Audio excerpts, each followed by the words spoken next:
The Gospel of our Lord Jesus Christ according to Mark chapter 1, beginning at the 29th verse. On leaving the synagogue, Jesus entered the house of Simon and Andrew with James and John. Simon's mother-in-law lay sick with a fever. They immediately told him about her. He approached, grasped her hand, and held her up. Then the fever left her, and she waited on them. When it was evening, after sunset, they brought to him all who were ill or possessed by demons. The whole town was gathered at the door. He cured many who were sick with various diseases, and he drove out many demons, not permitting them to speak because they knew him.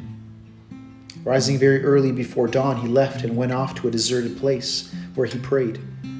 Simon and those who were with him pursued him, and on finding him said, "Everyone is looking for you." He told them, "Let us go on to the nearby villages, that I may preach there also. For this purpose have I come." So he went into their synagogues, preaching and driving out demons throughout the whole of Galilee.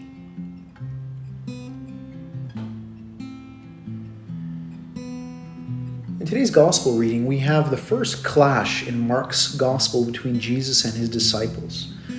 After a very busy day healing the sick in Capernaum, Jesus withdrew to a lonely place for a time of prayer.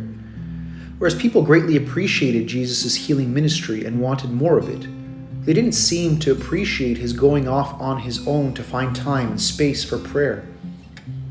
Jesus' own disciples didn't seem to appreciate this either, because Simon Peter and his companions went out in search of him, and when they found him, they rebuked him, saying, "Everybody is looking for you," as much as to say, "What are you doing out here on your own when there are so many needy people in Capernaum looking for you?"